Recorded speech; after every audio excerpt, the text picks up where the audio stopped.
Good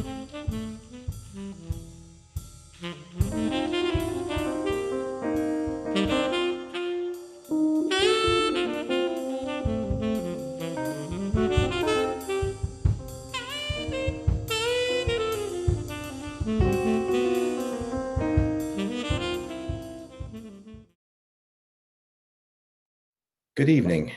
My name is Craig Boyce, and I'm a professor of law and the dean of the College of Law here at Syracuse University. On behalf of Syracuse University, I'd like to welcome you to tonight's virtual university lecture. Before we begin, I would like to acknowledge with respect the Onondaga Nation, firekeepers of the Haudenosaunee, the indigenous peoples on whose ancestral lands Syracuse University now stands. Thank you to the Menschel family for their support of the University Lecture Series, as well as our co-sponsors for this lecture, the Graduate Program in Museum Studies in the School of Design at the College of Visual and Performing Arts, the College of Law, and our media sponsor, WAER. Please note that towards the end of the program, we will have a Q&A portion. Please submit your questions via the Q&A button on the bottom of your Zoom screen. We will get to as many questions from the audience as time permits. This evening's lecture will be a virtual conversation between Andrew Saluti and Stephanie Johnson-Cunningham.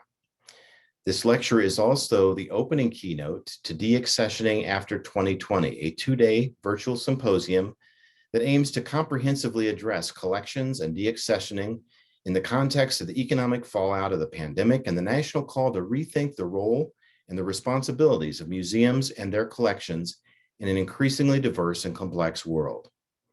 The symposium's agenda reflects a broad set of perspectives and taps experts from across the art and museum world, from directors and trustees to seasoned museum professionals, scholars, legal experts, artists, auction houses, journalists, and influencers. The symposium is co-sponsored by the Graduate Program in Museum Studies and the College of Law. I would now like to welcome our moderator for the evening, Andrew Saluti. Andrew is an assistant professor and museum studies program coordinator in the School of Design at the College of Visual and Performing Arts. Before joining the faculty of the School of Design, Saluti was a chief curator of exhibitions, programs, and education for the Special Collections Research Center at Syracuse University Libraries.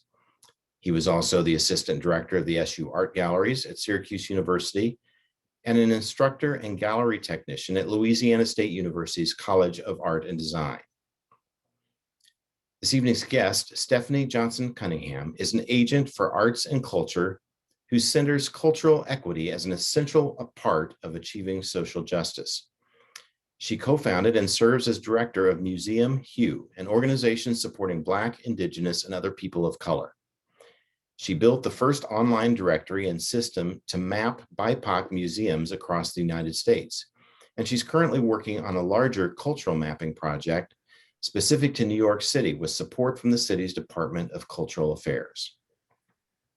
As a United Nations Human Rights Fellow centering on arts and culture, Johnson-Cunningham applies the UN's ratification of cultural rights to her work to call for greater recognition and representation in the arts ecosystem.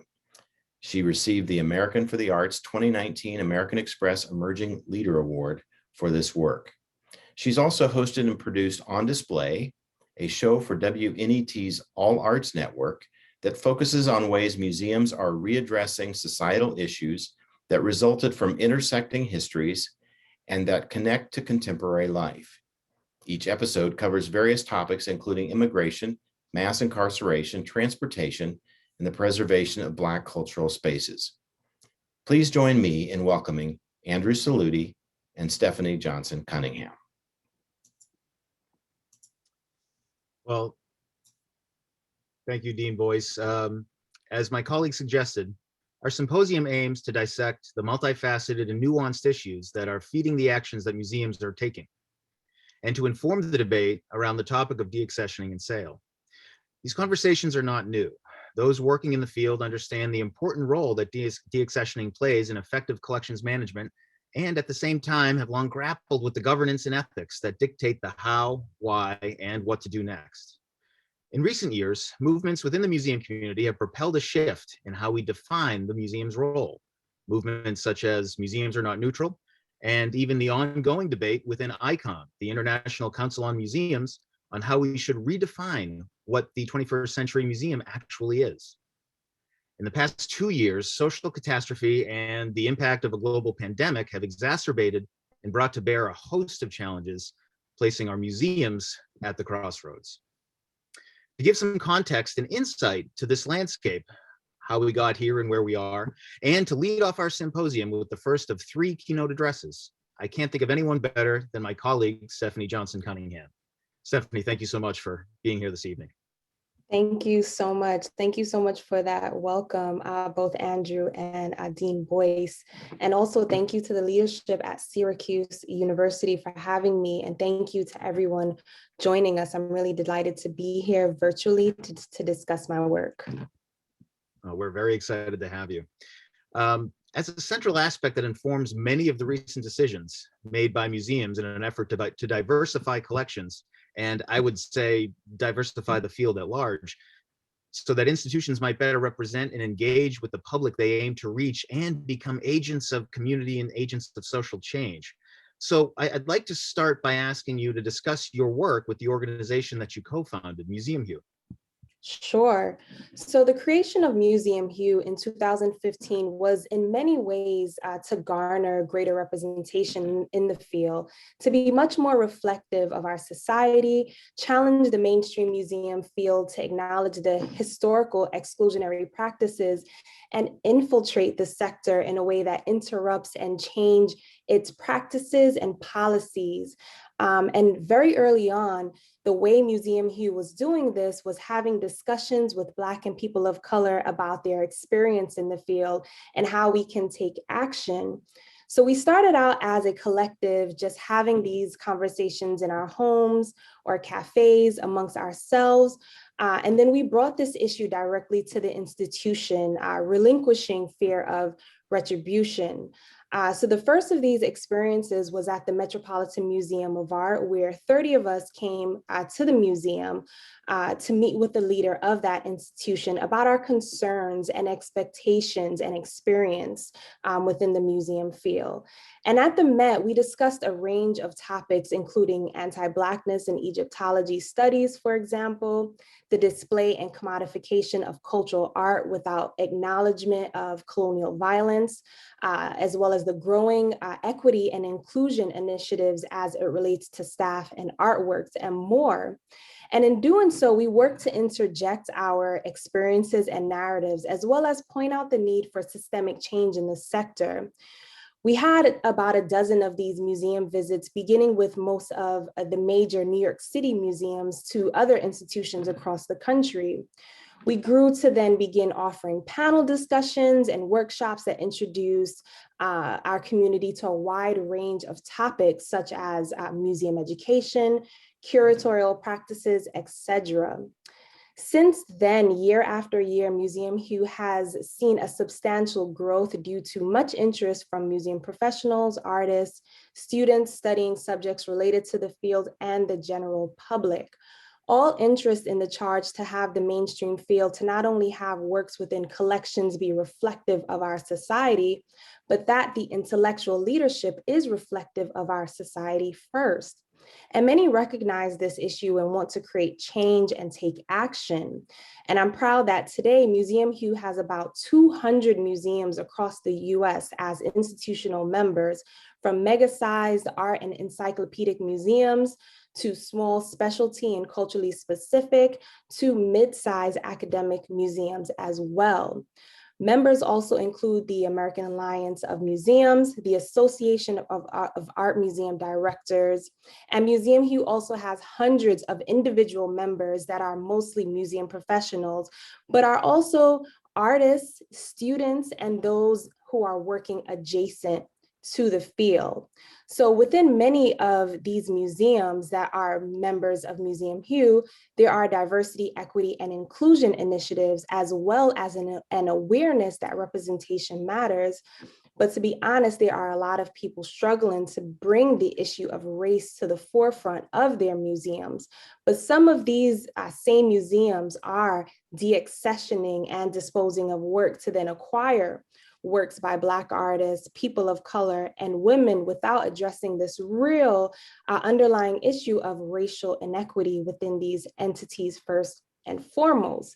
As art historian Sarah Lewis stated, visual imagery is a change agent for narrative of Black life that can affect our perceptions of justice, reshaping our understanding of society. But African-American art, for example, has been over-exhibited and under-theorized, and this has created an asymmetry between acclaim and the discourse on their work. This has all sorts of consequences for market value and their place within history. So again, the ongoing acquisition of works does not solve the racial inequity issue. We must change our attention to inclusive narratives in the discipline of art and art history at large, which stems into accessioning and deaccessioning. So having these works in collections won't necessarily or automatically increase research and scholarship in African-American art. There must be greater intentionality. So we must also consider the changing role of museum collections as well in the 21st century. And so Museum Hue works to engage in conversations around racial equity in the field and help to cast a wider net in assisting individuals and institutions in their search for diverse candidates. And so through this work, Museum Hue is creating a web in the field of many different institutions who are working to shift the framework of the sector by collectively engaging in conversations on leadership, audiences, collections, and social justice issues as it relates to race. Museum Hue has become a hub for knowledge sharing and networking, as well as demonstrating that museums can provide greater relevance for our everyday experience. Thank you. And I can say firsthand that the importance of what the organization is doing and what it's bringing into the field now, as you've illustrated, is incredibly valuable. One of the things that you and I have discussed is this question of relevancy. Is how the issue of relevancy is going to affect not only the issues that are pertaining to collections management and deaccessioning, but as you were just stating, the field as a whole. What can you say about this idea of the relevancy of museums today? Yeah, absolutely. Well, museums are meeting places, as you and I both know, designed to foster dialogue and spark ideas. So museums are very much relevant.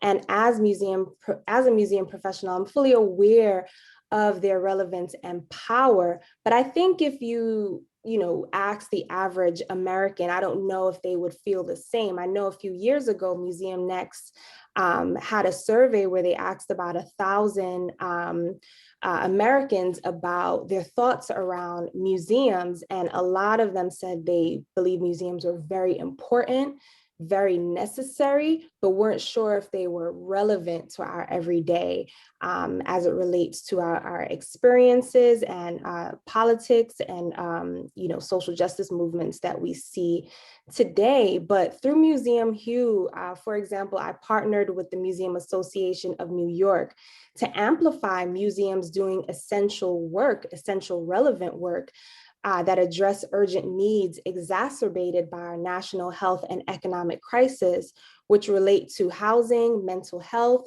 food insecurities, etc. So looking at, for example, the Museum of the City of New York and Anacostia Community Museum in Washington, D.C., and how their exhibitions, collections, and programs address neighborhood changes due to a number of factors in these cities, or looking at the New York Historical Society's citizenship project, where the Historical Society offers citizenship classes for green card holders preparing for the civics test portion of the U.S. Citizenship and Immigration Service naturalization interviews. And so participants learn about American history and government using objects, paintings, and documents from the New York Historical Societies, and hundreds of people at this point have gone through the program. And I think that's incredible. And I think that's one example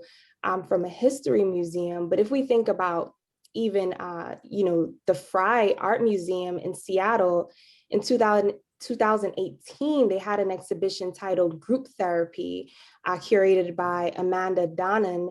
And I had the pleasure of visiting. And what I loved about group therapy is that it comments on and thinks about, strategies of alternative medicine, psychotherapy, and wellness industry, right? So this is an art museum that is looking at the way that their exhibitions can look at pathologies, right? Can look at health needs of our society.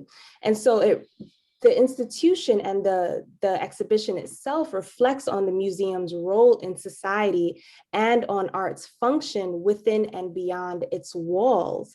And so should art be edifying, curative, unsettling, and irritant, speculative?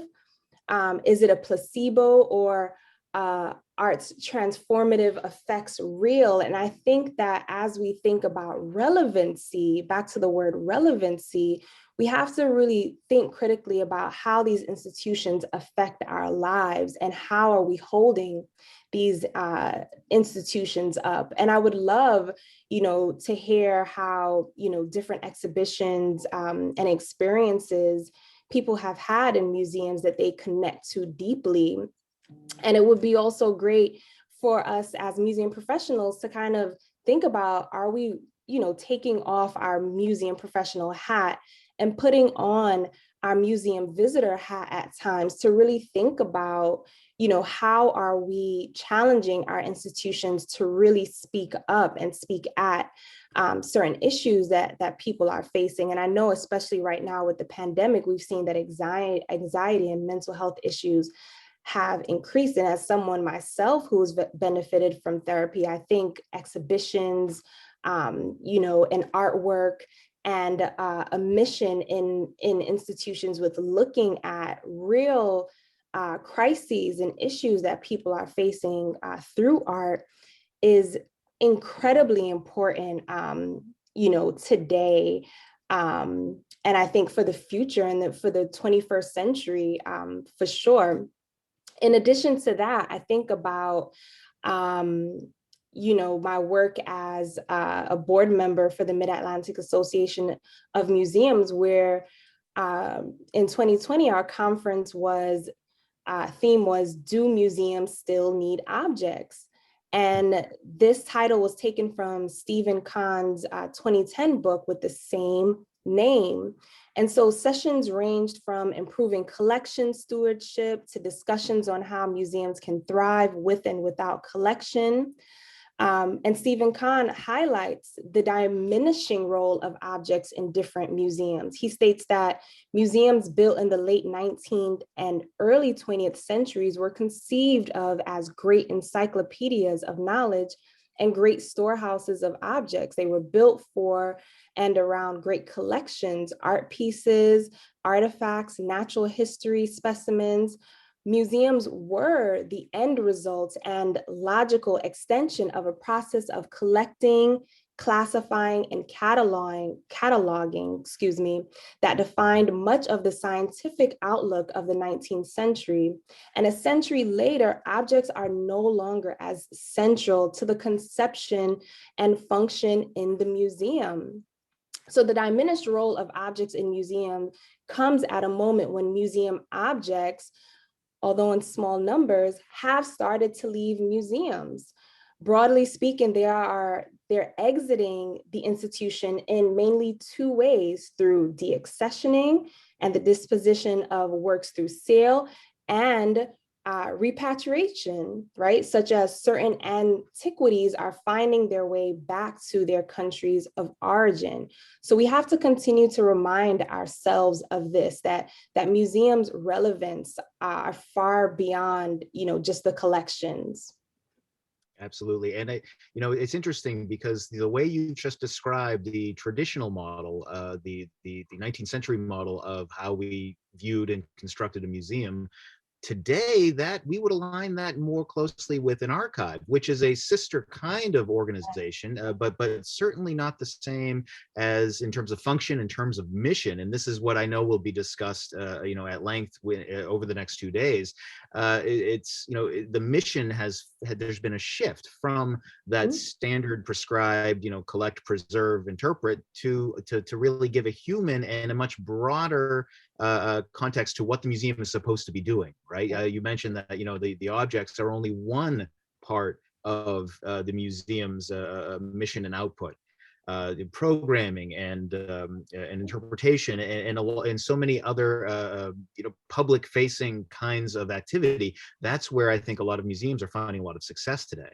Absolutely, absolutely. So another part of the field that is under theorized is community-centered approaches over collection-centered approaches in museum practices. And this approach is equally important to me for Museum Hugh to bring this to the forefront of the field as well, just as it is important on the issue of race in the field in the work that I do as well. So for Museum Hugh to bring this to the forefront of the field, thinking about culturally specific museums as it relates to community-centered approaches. And we know that there are many different museums doing so much critical work, but culturally specific museums are the leaders of community-centered rather than collection-centered approaches. Many provide the framework and thought leadership needed to shift narratives, interpretations, and socializations of museums on all levels. And they do this through a culturally responsive pedagogy that places people and community care at the center of their practices. They make meaningful connections between their constituencies' experience and their offerings, whether it be exhibitions, programs, and even social services within the space. So the specificity of these institutions and their focus provide them with a clear mission and vision. And they are completely different from museums developed in the 19th and early 20th century that I had mentioned, which have the larger collections, which honestly, as we know, only get to showcase a fraction, about 10% of those works are placed on display. So in no way am I comparing these entities because, again, art museums created in the 19th and 20th century relevance were based on a very colonialistic premise. And also the 20th century was a venture in which American museums had the capacity to acquire vast amounts of art through the generosity of donors that created the endowed funds to allow them to continue acquiring works of art that made many museums into the giants we see them as today. And so growing from fledgling institutions at the end of the 19th century and early 20th century into some of the most reputable museums in the world. However, museums today are no longer about people, but for people. And that is what a community-centered approach looks like. Again, culturally specific museums have exemplified this, and other institutions have also leveraged this approach in their work as well. But culturally specific museums not only provide a platform to study and showcase visual art, but they also help to strengthen cultural ties, also quite often provide essential services that speaks to the community's needs, their lived experience, and also reflect the times. And one of the examples that I like to give is the Smithsonian's Asian Pacific American Center, which has exhibitions and online resources that speak to the experience of the API community, as well as what's happening currently, the increase in xenophobic practices and the attacks on the Asian American community that is currently on the news today. And so, those institutions are really speaking about these issues that are happening right before our eyes. And I think that's incredibly crucial. I also think about other institutions, Native American museums that are providing, services and ancestral food to elders within their community as well, like the California Indian Museum. There's so many great examples of the work that these institutions are doing that speak to what's happening right now. But again, I go back to the New York Historical Society, a much larger institution that also has utilized their space and their collection to speak up against the problematic narrative around the immigrant community, and has now helped immigrants become citizens of the United States of America. But culturally specific institutions are overwhelmingly underrepresented in the museum field narrative. Culturally specific museums provide the best lessons in equity. They were created to counter historical omissions, combat misconceptions, and problematic depictions, highlighting artistic practices and cultural contributions often absent from mainstream museum narratives. And in 2020, in fact, I created the very first online directory and map of these institutions throughout the US.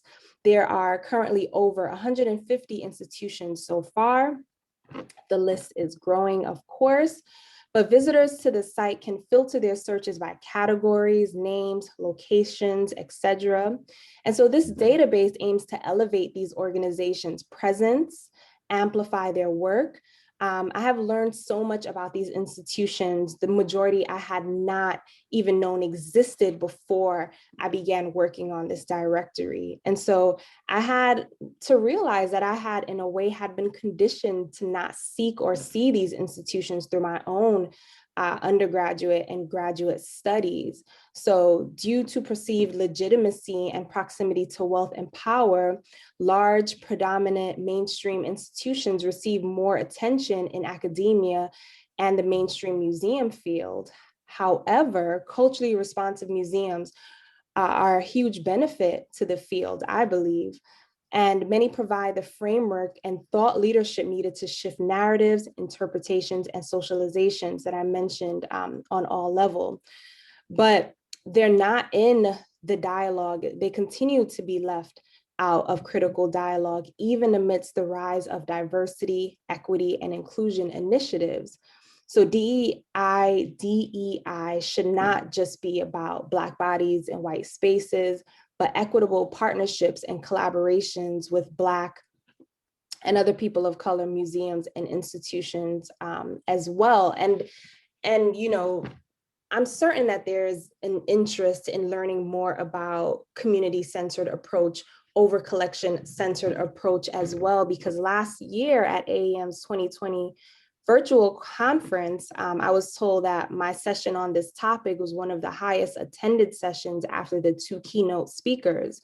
There were over 400 people present, and there was a tremendous amount of curiosity and discussion about this list. So the results were the same on social media, with hundreds of people in and outside the field sharing it as well, including the International Council of Museums having it on their newsletter as well. I'm not surprised to hear how popular the session was at all. I've been asked to remind everybody that you can use the Q&A function if you would like to ask Stephanie a question toward the end of our discussion. But speaking specifically to what we were just talking about, I think it's fair to say, especially most recently, that public debate on deaccessioning is generally getting the most critical attention when connected to the revenue generated from the sales in the arts, right? In your work that you've just been talking about with museums across genres, specifically with some of your cultural centered museums, what do you think the art museum can learn from our science, history, and cultural institutions? Yeah, I think mainly what art museums can learn, and we know that science museums can also and history museums can all learn from each other. But I think one approach that has been taking place, especially like in history museums, is looking at ways in using the collection to, tackle different narratives, like with the New York Historical Society. But I think too that science museums and history museums are more open to look at their mission, and looking at ways that they can really tackle this issue with looking at a focus through the lens of their mission. And I think that a lot of art museums can revisit their mission in thinking about how their institutions can evolve or begin to address these issues with that being a core part of the institution, which is in the incorporation of their mission and vision of the institution itself. Over the next few days, we're presenting multiple sessions that speak from a variety of stakeholders, practitioners, professionals, all throughout the genre, involved in and affected by this process that we're discussing, including what these actions mean to the artists that we're collecting and interpreting, what they mean from a legal perspective, and so much more. To that end, what do you think incentivizes a museum to actually make change or to start down this path? Yeah, I think there are many forces that incentivize museums to change, and that includes academia, legal criteria, funding, and the public really informs the field. But much of what incentivizes museums now is the ability to provide access to their institution to a vast audience and provide support to showcase their exhibitions and programming. So I think another incentive to change or demonstrated in the public interest is looking at ways that these institutions can gain more capital and looking at different structures, different approaches on how the institution can become more clear on their approach with community and audience engagement. But I think too that another part of changing is that museums cannot achieve the kind of change needed or desired only through collections, not solely. I think these collections are tangible manifestations of lived experiences, both individual and shared, but the physical expression that embody human existence and creativity cannot be leaned upon, as opposed to really looking at ethical and social responsibilities of museum practices. So I think the collection as a resource is important, but they are not or should not be seen as, the permanent anchor of institutions. But like I was saying too about academia, I think it all stems from, the way we approach and understand the field is largely through our education. That's so true. Well, in 2018, you were named a United Nations Human Rights Fellow. How has that experience affected and informed the way you work with museums and in Museum Hue? Yeah, so I think for me that it has given me a greater awareness of cultural rights and the call for repatriation specifically. The United Nations ratified the principle of cultural equity as a human right some time ago. And as our nation reckons with the legacy of structural racism, oppression, and discriminatory policies and practices, cultural equity and cultural rights is essential for achieving social justice. So I hope to one day apply the UN's ratification of cultural rights to my work in some form and in my work to call for greater recognition and representation in the museum field and really help provide strategies for advancing cultural rights. So the UN highlights that changes in law and policy is needed to improve the fulfillment of cultural rights, but other effective measures can also be taken. So, I hope that as my work grows and thinking about equity and thinking about representation, that thoughts and practices around human rights and cultural rights can also be implemented as well. I think there's also, and I'd like to hear what you think about this, there's also an issue of sustainability that's involved. I know the UN and through UNESCO, sustainability in all of its definitions is a major, is a central factor in how they approach policy and how they approach cultural heritage. How do you think sustainability plays into what you've been discussing in terms of diversity and inclusion?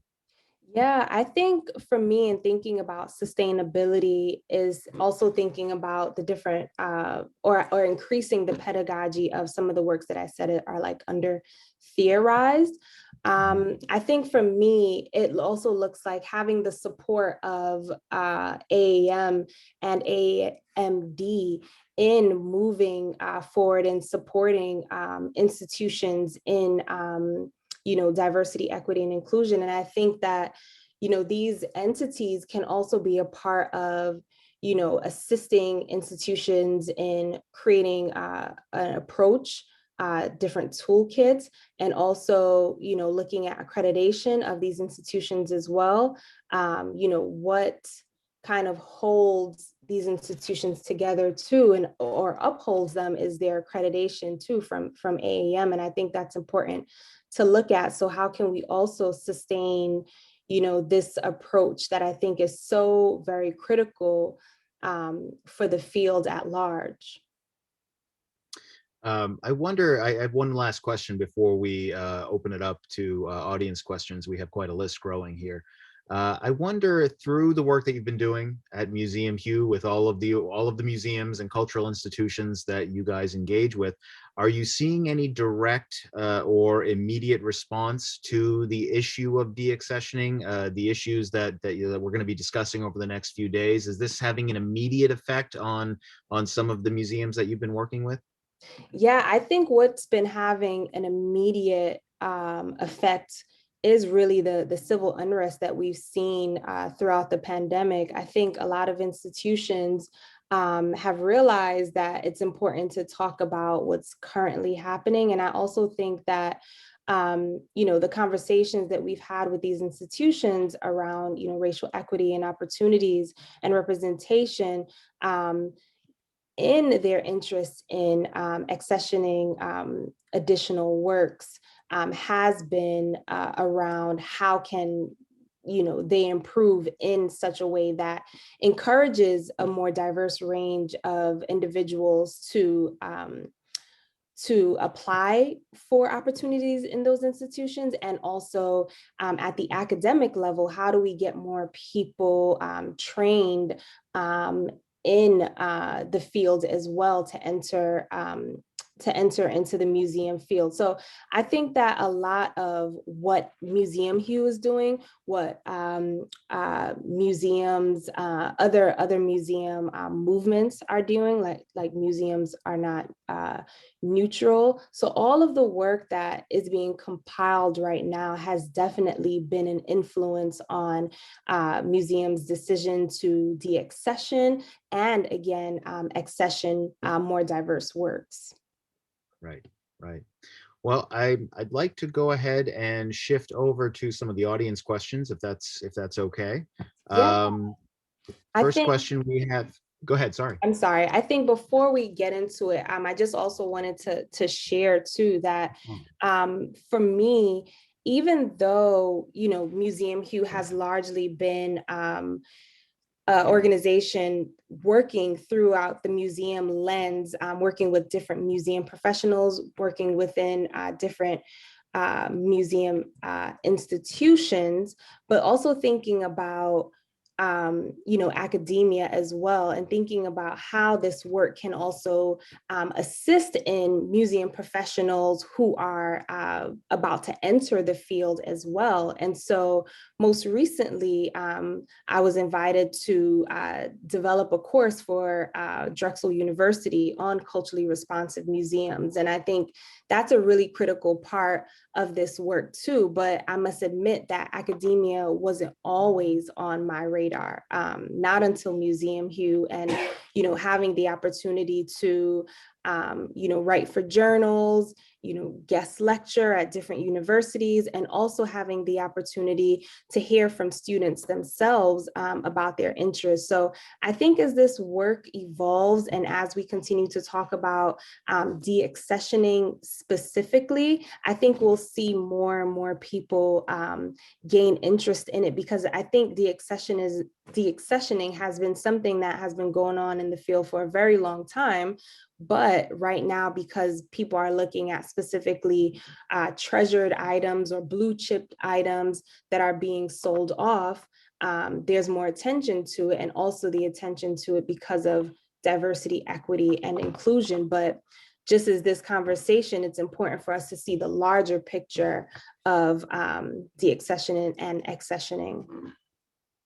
It's true, and just speaking in terms of the academic approach, I can speak for our program in that we're developing similar, and we were talking about this earlier today, developing similar curriculum that really I feel, and I know many of my colleagues or my colleague programs around the country feel that it's a vital core aspect to what future museum professionals really need to be considering. It's not just about collections management. It's not just about curatorial studies. There is that larger picture That's right. that we want to make sure that the professionals going into the field really have an understanding for. So I'm excited by that class. That sounds great. Yeah. To the audience now. First question I have here: community-oriented museums and organizations are doing important work, but is there a danger of compartmentalization? Is the notion of a universal space for encounters and learning, not defined by specific cultures and groups or communities, is this universalist notion outdated? I would say yes and no. I would say for me, the specificity of these institutions allow them to have a focus. They're not trying to be everything to everyone. They are targeting, and looking specifically at a certain community, at a certain culture. And I think in that specificity, they have also been able to garner a range of interest from a range of audiences.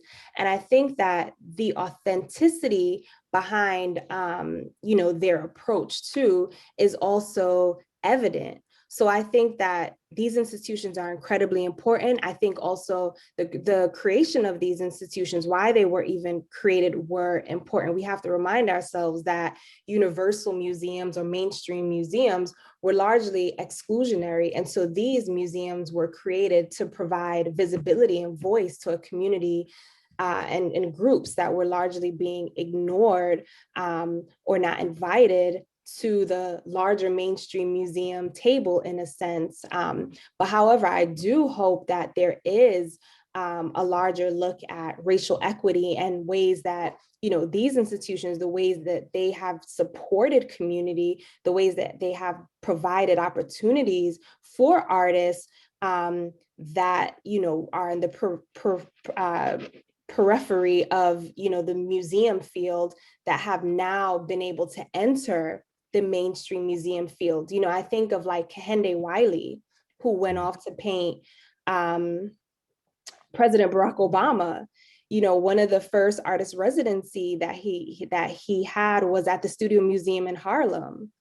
And so that institution is incredibly important, because who knows if Kehinde would have gotten a prime opportunity to paint President Obama if he didn't have his upbringing or the support and mentoring at the Studio Museum in Harlem that he probably wouldn't have gotten at a mainstream museum. So those institutions are still incredibly important. A lot of our celebrated Black curators too, a lot of them come through the Studio Museum in Harlem to have that mentorship, that support, to then venture off to the Whitney, to different institutions throughout the country. So there is a reason for these institutions, and these institutions are very viable and they're critical for their communities. And also too, like I said, they in addition provide services beyond the walls of their institutions, something that most institutions don't do. So they're attuned to the additional needs of their community. But again, hopefully equitable partnerships can be made between these institutions to learn from, to glean from, so that they are also in the conversation around racial equity in the museum field. What I always point to the exact point that you just illustrated about the role of the regional or community museums. I like to highlight our very own Everson Museum here in Syracuse, New York. Now, this is not an issue of diversity necessarily, but in the 70s, when they were very active in recognizing video as an emerging art form, with hiring the first video curator in the country, there really is impact, right? And it will go, and it's a larger impact. It's not necessarily going to be specific to any genre or issues of inclusivity or diversity, but these institutions absolutely have a role, and an important role in kind of how things evolve. That's a wonderful point. Another interesting question here that really actually is quite curatorial. I've seen a mass movement of museums purchasing art from artists of color. What are your thoughts on blind purchasing from these artists? I think what this question is getting to is that is there just kind of an open door trying to get artists of diversity within institutions, or is it more refined in thinking about who they're actually purchasing for the permanent collection? Yeah, I think that search should definitely be more refined. I think just as looking at, these different artists' works, I think it should be specific. I think also thinking about the museum's mission as well, like, does this artwork fit, the mission and the message that the museum is trying to convey? I think is incredibly important. Am I getting this right, that a blind search, the institution wouldn't necessarily have a full kind of view of the specific works that they're purchasing? I think the intent of the question is to think about it as just seeing, okay, well, we really need some indigenous artists, or we really need some African-American artists, thinking about it that way rather than thinking about the actual work. I think that's the intent of the question. Yeah, so my answer stays. My answer stays. Yeah, its specificity. Answer is unchanged. Yes, it is unchanged in thinking about how that specific work adds to the mission and vision of the institution. And it should still be looked at, and viewed as, a critical piece of work, just as the museum would do any other search. Another question from the audience. How do we tackle the aesthetic aspect of art museums? That there is something called quality or value that determines which objects are acquired and displayed. Who defines quality? Who decides which objects are more or less valuable, i.e. effective as cultural texts? What criteria do we embrace, given that these may vary from one audience to the other? Yeah, I think that's a great question. And I think that there is a clear hierarchy of what can be considered art, what is good art, what is bad art. And that all comes from, the Western art historical canon that we know and still use today. And so I think what a lot of art historians are doing, like Sarah Lewis, like David Driscoll, like so many others, are working to expand that art historical canon to have more definitions of what art can be and what art looks like and what art means. I think, in a lot of ways, the art historical canon has been very problematic.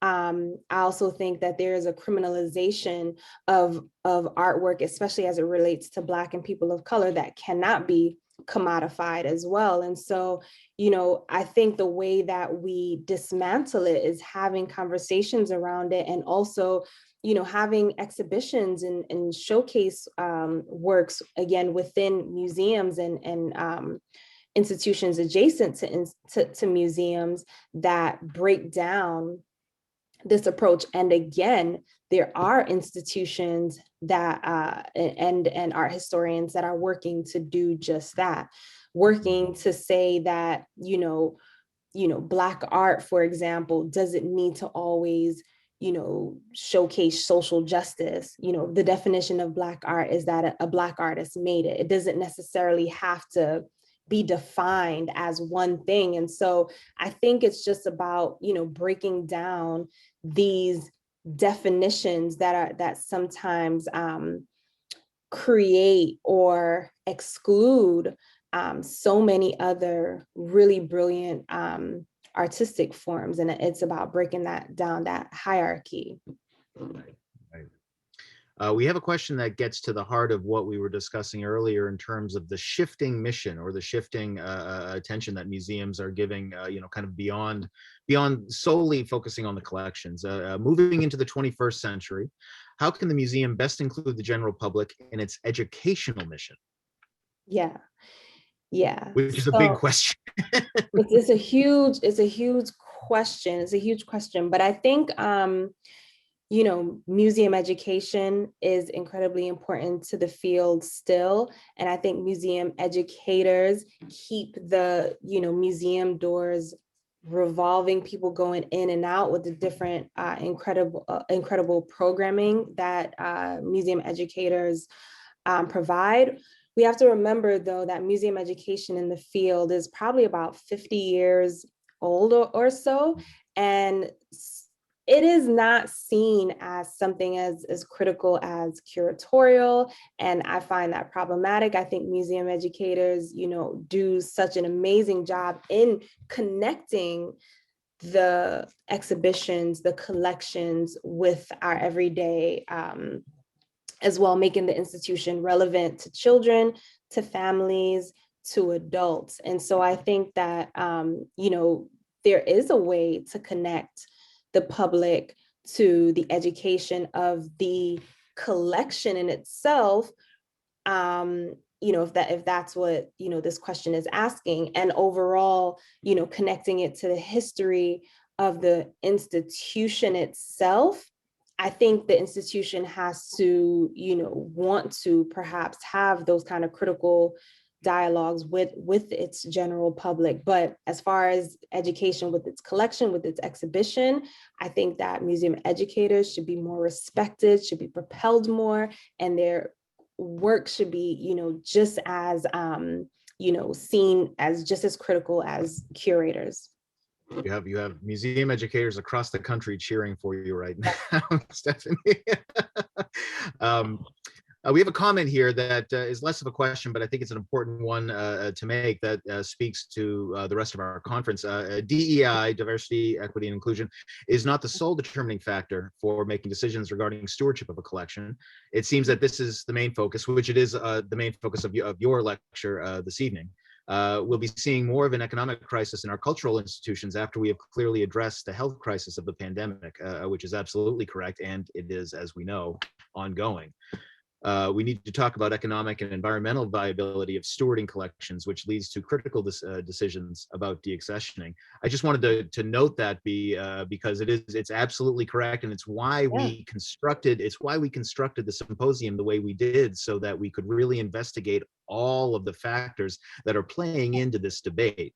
DEI, I think, is one of the major ones. I think it's a very important one and critical one for museums, on the whole. But the economic viability and sustainability, as this audience member points out, this is most definitely also going to be a critical factor that's going to be discussed over the course of the next 2 days. So thank you for that comment. Oh, absolutely. And just to add to that, I'm an opponent of discussing what other ways deaccessioning works, funds can be used.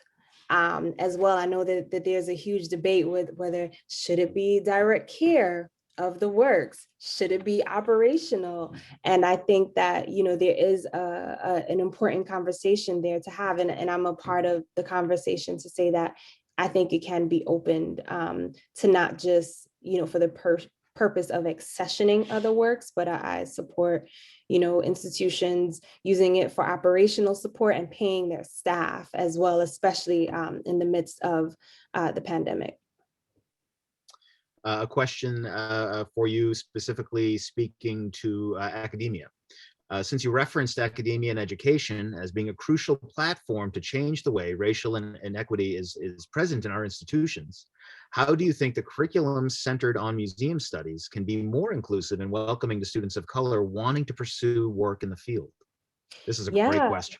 Yeah, that's a great question. And I think that, my whole interest in academia didn't come even out of my own experience, like being, a young Black woman in undergrad and grad school. But I think that opening it up beyond, European and Western standards of arts and culture is going to attract not just more people of color into the field. It's going to attract more people in general. I think that there is also an audience. I think sometimes when people think of museums, mainstream museums, it is a largely predominantly white field, but it is not like all white people aren't museum people, and all people don't believe that museums should operate or all white people should believe that museums should operate the way that they do. So I think, and that's, I know that because of Museum Hue, there's a lot of people who are attracted to Museum Hue based on the fact that we are saying that there needs to be more narratives in institutions, more ways in looking and seeing institutions. How can we talk about a range of social justice issues? Yes, my focus is race first, but how can we look at women's issues and mental issues and all of those things in institutions? And people are drawn to that. So I think as we begin to, increase opportunities for students to learn about a range of different museums and different museum approaches, you'll get more interest in the field and students wanting to be a part of the museum field. I was surprised to learn last week, the folks at Drexel told me that for my course, there's a waiting list. That's really exciting and also surprising, because I just was like, wow, people are really interested in learning about this, or curious, even if they're not necessarily interested in pursuing this approach, but curious enough to want to be in the course. And I think that alone is very exciting. Well, it speaks. I'm not surprised, and it speaks to what we were talking about in terms of relevancy, about how people see museums today, and to your point about wanting to really elicit some change or be a part of a change, so that the museum can be seen differently or be seen by more. Right? I mean, to me, it makes perfect sense, and I'm right. sure it's going to be a wonderful class. I've been told that we have to do the last question now. This one may be hard to wrap up quickly. Some institutions face increasing community pressure, urging to take down artworks depicting stereotypical racial characteristics of people. How do you think this should be handled, and what are the appropriate institutional responses? I think that's hard to focus, to speak specifically on, but please go ahead. Wow. Yeah, I don't know. Easier question to finish with? No. Yeah. I mean, the institution, right, has to be at the forefront of that and thinking about their community and thinking about ways that they can, remove offensive items, whether it be racist, sexist, anti-Semitic items. That still has to go through a discussion with the curators and the director and the board. And I'm sure it's not an easy decision, but I think if it is proven to be a work of art that is proven to be offensive, it is the institution's decision on deciding on how to or whether to remove it from their collection. And I'm sure that's a very hard decision. And I'm sure that, institutions want to do the best for their community and for the public. And I think if it's in their best interest, more than likely an institution will deaccession that work. But I think, again, it's a very hard call for any institution. And I think that, if the removal of that institution of that work provides, less tension between community and the institution, then I think remove it. But again, I'm saying all of this just to go back and say, right? it's a very hard decision that the institution has to decide. it's hard to speak in generalities. And actually, that's where I want to kind of come back to our symposium, because there's a lot of every single situation, there is nuance and there are specific issues that like you're, as you're saying, the institution needs to consider for their public, for their community, for the public that they, you know, are meant to serve. So so it is hard to generalize, and it really does, it speaks to, you know, the many different sessions that we're going to be getting into in the next 2 days, and how complex these decisions really are. That's right. And also, I would like to say that I am not a deaccession expert. No, no, but what you've done is you've given us a fantastic context to start our conversation. So Stephanie, thank you so much for taking the time. And now I'm going to send it back over to my colleague, Dean Boyce. Thank you. Thank you. On behalf of the University Lecture Series, I'd like to thank you, Andrew, and Stephanie for this enlightening and enjoyable discussion, and you, the audience, for attending. Please note that it's not too late to attend the rest of the symposium that you've been hearing about. For those who've not yet registered, the link to do so is in the chat. And for those who are attending, we look forward to continuing the conversation with you tomorrow morning. Our next university lecture will be a virtual conversation with Niall DeMarco on Tuesday, March 23rd at 7:30 p.m. Registration is necessary to attend that lecture. More information can be found on our website, lectures.syr.edu. Have a wonderful evening.